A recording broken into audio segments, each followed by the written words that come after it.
Орталық Африканың тропикалық орманын мекен еткен Ака дейтін елде әкелер жаңа туған сәбиін үнемі қолда ұстайды екен.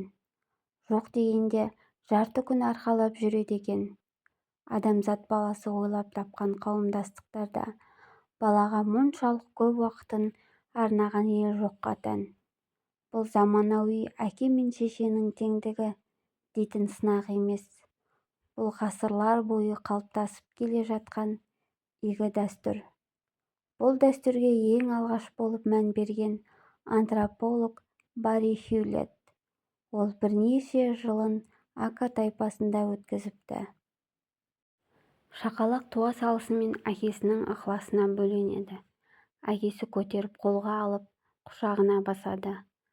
Ака елінде мұндай қамқорлықты әкенің не шешенің ісі деп бөлмейді екен. Кейде анасы аң аулауға кеткенде әкесі бала үшін жауапкершілікті толықтай мойнына алады. Тамағын береді, көтереді, жұбатады. Әке мен шешенің рөлі шын ықыласпен ауысып отырады. Қамқорлық қажет тұсқа ауысады.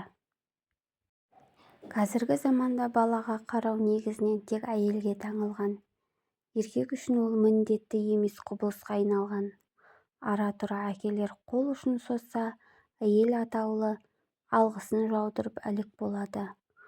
Шын мәнінде әкенің тәрбиеге араласуы қалыпты әрі міндетті жауапкершілік. Сәбилер көп уақытын оңашада өткізеді екен. Төсекте, бесікте, балабақшада. Көмек керек кезде жылайды. Ака тайпасының тәрбиесі адамзатқа ежелгі парасатты еске салды. Отбасы ішінде оқшауланудан адам атаулы эволюцияға ұшырамады. Отбасындағы эволюциялық жүйкесі тозған бір адамның мойнына ілінді. Адам аймаласқанда, елгезектік танытқанда, ортақ жауапкершілікті сезінгенде эволюцияға ұшырайды. Ака аңшылар тайпасы. Олардың өмір салты көшпенді, қимыл-қозғалысқа бейім, ресурстары шектеулі. Олар дүние жимайды, қатаң иерархия құрмайды. Туыстық байланыстар, бауырлар, бала-шаға, ата-әже басты ресурс. Ұзақ уақытқа шыдайтын тамақ ұстамайды. Тамақ табуы әрбірінің мойнындағы міндет. Еркек әйел деп бөлінбей, аңға да қатар шығады, балаға да санаспай қарайды. Мұндай теңдік екеудің арасындағы балаға әсіре көңіл бөлуге негізделген. Әке баламен жай отырмай тәрбиелеп отырады. Ауыл іші тыныш кезде бала әкенің құшағында сағаттап отыра береді. Көшкен кезде баланы анасы екеуі кезектесіп көтереді. Бала ешқашан жалғыз қалмайды. Баланы бір-біріне қолдан қолға өткізіп береді. Баланың терісі не ананың терісіне, не әкенің терісіне жанасуын қадағалайды.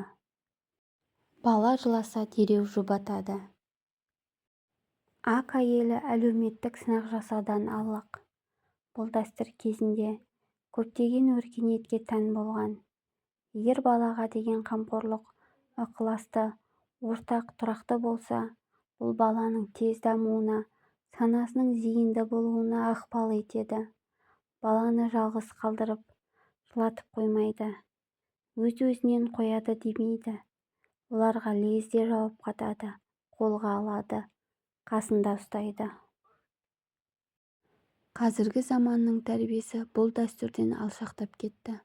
Көп елде әке-шеше, әсіресе шешелер баламен оңаша қап кетеді. Алайда лайықталмаған жағдайда тәрбиелеуге мәжбүр.